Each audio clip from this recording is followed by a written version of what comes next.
नमस्कार दोस्तों। एक कांस्टेबल की नौकरी असम राइफल्स में जाने से कोर्ट ने बचा लिया।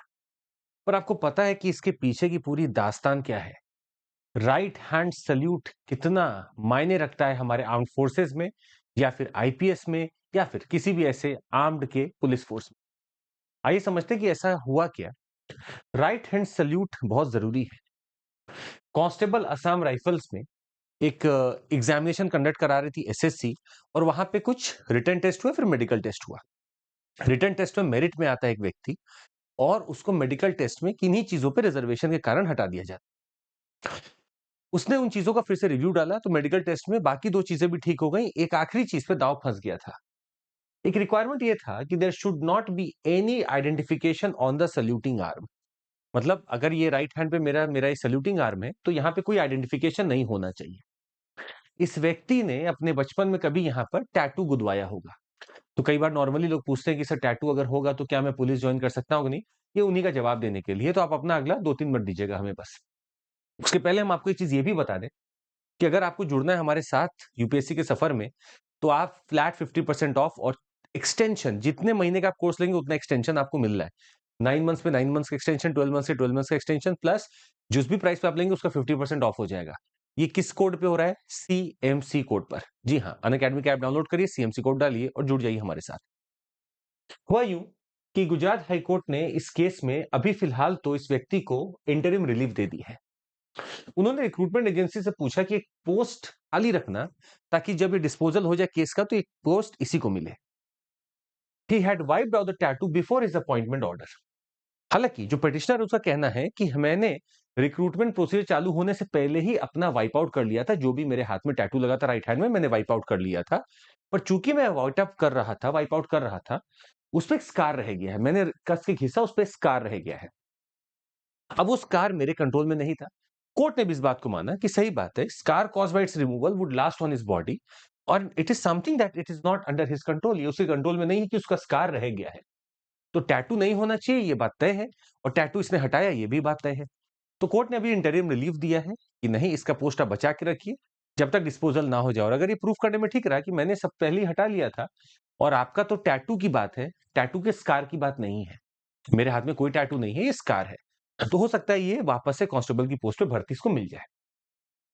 पर हमारे एक दो सवाल है यहाँ पे। हमारे यहाँ बहुत सारे सल्यूटिंग के कल्चर चलते हैं। राइट हैंड सल्यूट ही हमारे यहाँ माने जाता है। अगर राइट हैंड इनकैपेसिटेटेड है तो लेफ्ट हैंड सल्यूट चल सकता है। पर एक सवाल है हमारे यहाँ, क्या आईपीएस आईएएस को देखकर सल्यूट करता है? आप बताइए नीचे कमेंट करके। जब तक आप बताते हैं हम आगे बढ़ रहे हैं। कुछ चीजें हम आपको जल्दी से बता दें। जिन लोगों को ये लगता है कि आर्म्ड फोर्सेस में अलाउड नहीं है टैटू, वो सुन लें। वैसे तो वेस्टर्न मिलिट्री को अगर आप देखेंगे, यूएस की मिलिट्री फोर्स को आप देखेंगे, तो उनका तो रिश्ता टैटू से ही है। पर भारत में इंडियन आर्म फोर्सेस में आपको बता दें, 2015 में एक लॉ आया, रूल आया, जिसके तहत टैटूज सिर्फ कुछ जगह ही अलाउड है। वो कहाँ है? एक तो ये फोरआर्म का पोजीशन है, मतलब मेरा इस पार्ट में हो सकता है टैटू।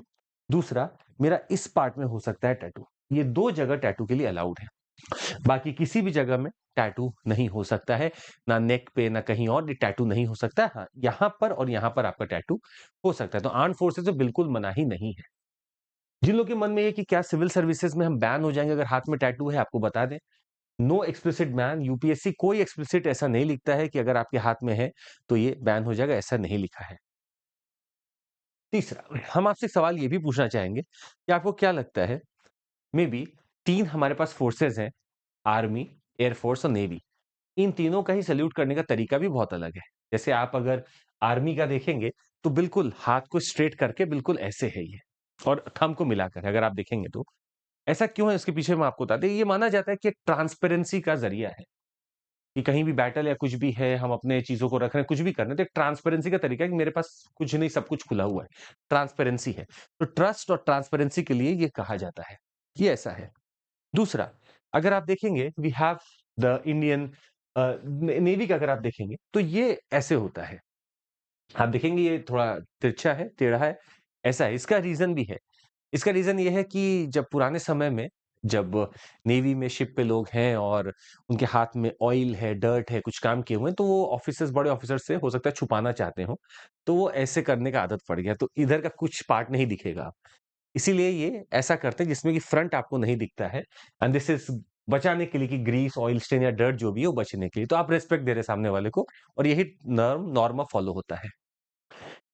लास्ट अगर आप देखें तो इंडियन एयर फोर्स है। अच्छा, इंडियन एयर फोर्स का 2000 अगर आप देखें 2006 तक तो बिल्कुल सेम था जो आर्मी का होता है, पर 2006 में इसको बदल लिया गया था।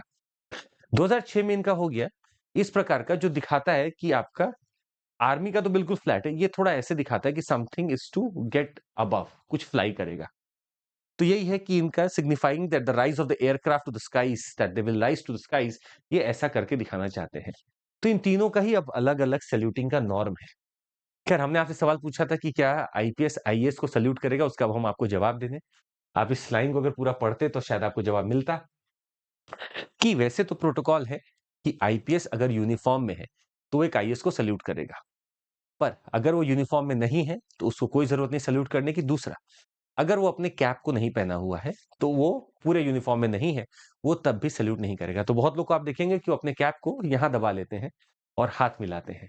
तो ये एक आईएएस आईपीएस का जो एक इक्वेशन था, हालाँकि इसके ऊपर बहुत सारी चीज़ें हैं, जिसको कभी और डिस्कस किया जाएगा। उम्मीद है आपको ये पसंद आया होगा और ज़रूर ऐसी चीज़ों से जुड़ने ले रहने के लिए कि आप हमारा ऐप डाउनलोड कर सकते हैं। बहुत सारी आपको ऐसी इंटरेस्टिंग चीज़ें मिलेंगी, जैसे हमारे बैचेज़ हैं।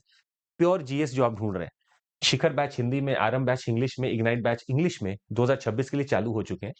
आगाज़ 2027 का भी चालू हो चुका है। प्लस ज्योग्राफी ऑप्शनल में अगर आप जाना चाहते हैं, तो बहुत बढ़िया आप कर सकते हैं जियो म्यूजिंग्स में। हम एक नया आइडिया लेकर आ रहे हैं, टेस्ट लेकर आ रहे हैं कि ज्योग्राफी में कैसे क्या करना है, आप जुड़ सकते हैं हमारे साथ। साथ ही में अगर आप यूपीएससी मॉक इस बार इंटरव्यू दे रहे हैं, तो मॉक इंटरव्यू ज़रूर दे दीजिएगा। हमारे यहाँ बहुत एक्सपीरियंस पैनल होता है, जो आपकी बहुत सारे क्वेश्चंस जो वहाँ हिट करेंगे, पहले ही आपसे पूछ लेगा। You can join us. That would be all from my side. Thank you so much. Take care. जय हिंद।